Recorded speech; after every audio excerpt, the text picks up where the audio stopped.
আমল বিলুপ্তির পথে ভাই। আমরা যারা আলহামদুলিল্লাহ খুঁটে খুঁটে অনেক নেক আমল করার চেষ্টা করি, আলহামদুলিল্লাহ অনেক ভালো ভালো আমল আমরা দোয়া দুরুদ এগুলা করার চেষ্টা করি, তারাও এই আমলটা থেকে অনেক দূরে। এই আমলটা আমরা অনেকেই করছি না। সেটা কোনটা? সেটা হলো আজানের জবাব দেওয়া। মুয়াজ্জিন যখন আজান দেন ৫ ওয়াক্ত নামাজের জন্য, সালাতের জন্য, তো মুয়াজ্জিনের আজানের কি দেওয়া? মৌখিক জবাব দেওয়া। একটা তো সশরীরে উপস্থিত হয়ে জবাব দিলাম, সেটা তো আছেই, কিন্তু আজান যখন দেন তখন মুয়াজ্জিনের সঙ্গে সঙ্গে আজানের বাক্যগুলো বলা, আজানের জবাব দেওয়া মৌখিকভাবে, এটি গুরুত্বপূর্ণ একটি আমল যেটি আমাদের সমাজ থেকে প্রায় বিলুপ্তির পথে। এই আমলটা পুরুষ মহিলা সবাই করতে পারেন, কথা বুঝে আসছে? এবং এটার জন্য ওযুর কিছুর প্রয়োজন হয় না। যে অবস্থায় আমি আছি ওই অবস্থায় শুধু মুখে মুয়াজ্জিন যে বাক্যগুলো বলছেন আমিও সাথে সেই বাক্যগুলো বলতে পারি, বললে আমি বিশাল বড় সওয়াবের অধিকারী হতে পারি। অথচ এটা আমাদের করা হয় না। আজান চলে, আমরা অন্য কোনো মনস্ক থাকি, হয়তো আমি নামাজ পড়তে আসবো মাশাআল্লাহ ভালো, কিন্তু ওই যে জবাব দেওয়া দরকার ওই তো আমি ওই সময় হয়েছে আমি কোনো কথা বলছি, কোনো কাজে ব্যস্ত, অথবা অন্য মনস্ক, অথবা কোনো কাজ নাই কিন্তু জবাব দিচ্ছি না। এরকম না হয় বেশিরভাগ ক্ষেত্রে?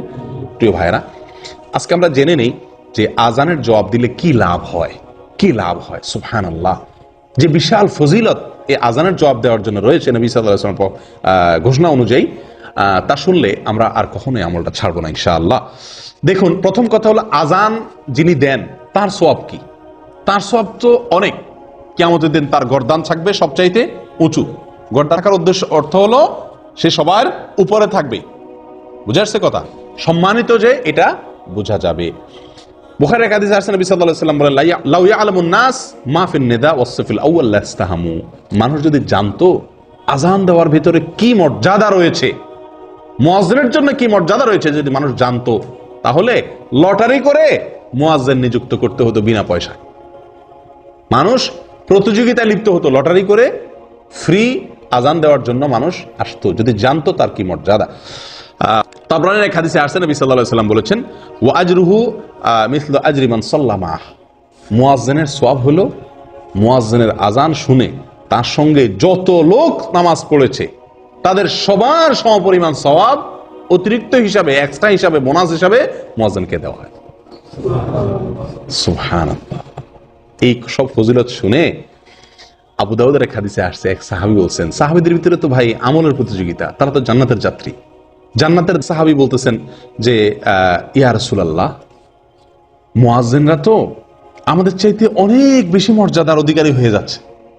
হ্যাঁ, আজান দিয়ে সব মসজিদ পড়তে সব লোকের সমাপনা সব এক্সট্রা সে পেয়ে যাচ্ছে, আমার তো এটা পাওয়ার সুযোগ নেই, আর সবাই তো মুয়াজ্জিন হওয়ারও সুযোগ নেই। ঈর্ষা হচ্ছে, হিংসা না, ঈর্ষা। উনি পাচ্ছে পাক, সেটা নিয়ে আমার আপত্তি নেই, কিন্তু আমরা যে পাচ্ছি না, আমরা তো পাইতে চাই। নবী সাল্লাল্লাহু আলাইহি ওয়াসাল্লাম তাকে বললেন, কুল কামা ইয়াকুলুন। তার মতো সওয়াব পেতে চাও মুয়াজ্জিনের মতো? উপায় খুব সহজ। কি করতে হবে? মুয়াজ্জিন যা বলে তুমিও তা বলো, তার সাথে সাথে জবাব দাও। মুয়াজ্জিন যখন আল্লাহু আকবার বলবে, পুরা পাড়ার সমস্ত মানুষ যারা আমরা শুনছি সবাই আমরা সঙ্গে বলবো কি? আল্লাহু আকবার। যখন মুয়াজ্জিন আশহাদু আল্লা ইলাহা ইল্লাল্লাহ বলবে, আমরা কি বলবো? আশহাদু আল্লা ইলাহা ইল্লাল্লাহ। যখন মুয়াজ্জিন আশহাদু আন্না মুহাম্মাদুর রাসূলুল্লাহ বলবে, আমরা কি বলবো? অনেকে মনে হয় সাল্লাল্লাহু আলাইহি ওয়াসাল্লাম বলে, না, কি বলবো এখানে? আশহাদু আন্না মুহাম্মাদার রাসূলুল্লাহ।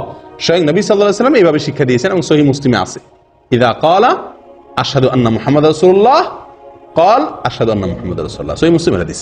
অর্থাৎ মুয়াজ্জিন যখন আশহাদু আন্না মুহাম্মাদার রাসূলুল্লাহ বলবে, এখানে সাল্লাল্লাহু আলাইহি ওয়াসাল্লাম না বলে হুবহু ওইটাই বলতে হবে, আশহাদু আন্না মুহাম্মাদার রাসূলুল্লাহ। দুরূদ পড়লে আপনি শেষে পড়বেন।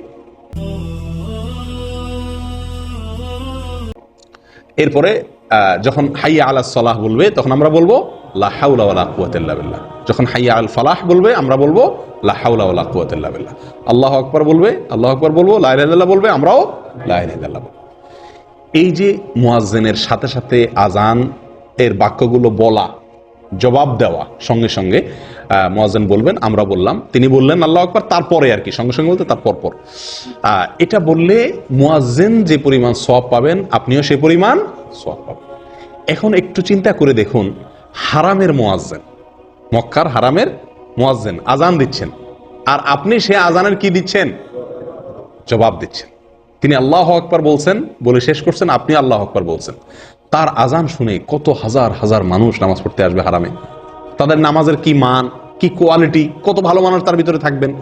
এই সবাই সমপরিমাণ সালাতের এক্সট্রা সওয়াব আপনি পেয়ে যাবেন, শুধুমাত্র জবাব দিন। কত সময় আমরা রেডিওতে, টেলিভিশনে সরাসরি আজান, লাইভ আজান শুনি, কিন্তু বাবার মতো বসে থাকি, জবাব দেই না, ঠিক না ভাই? এই আমলটা করবো তো ইনশাআল্লাহ। মুয়াজ্জিন আজান দিয়ে যে সওয়াব পাচ্ছেন, আপনি আজান না দিয়ে ইনশাআল্লাহ বিদিনিল্লাহ সেরকম সওয়াব পাবেন। বলে তাহলে আর মুয়াজ্জিন হওয়ার দরকার কি? না ভাই, মুয়াজ্জিনের যে কষ্ট, একেবারে হুবহু তার যে মর্যাদা, সেটা তো আপনি পাবেন না। সওয়াবের পরিমাণ হয়তো সেটা হবে, কথা বুঝে আসছে? মর্যাদা হুবহু সেটা হবে না। এজন্য যিনি আজান দিচ্ছেন তার মর্যাদা তো আল্লাহ সুবহানাহু ওয়া তাআলার কাছে অনেক বেশি, কিন্তু তার সমপরিমাণ সওয়াবটা অন্তত আমি ভাগ বসাইতে পারলাম। কি করলে? আজানের জবাব দিলে। দেব তো ইনশাআল্লাহ। এই আমলটা ভাই বিদায় হয়ে গেছে। ওয়াল্লাহি আমরা বেশিরভাগ মানুষ আজান হয় কিন্তু খেয়াল করা হয় না। করবেন তো ইনশাআল্লাহ আজ থেকে। আল্লাহ আমাদের সকলকে তৌফিক দান করেন।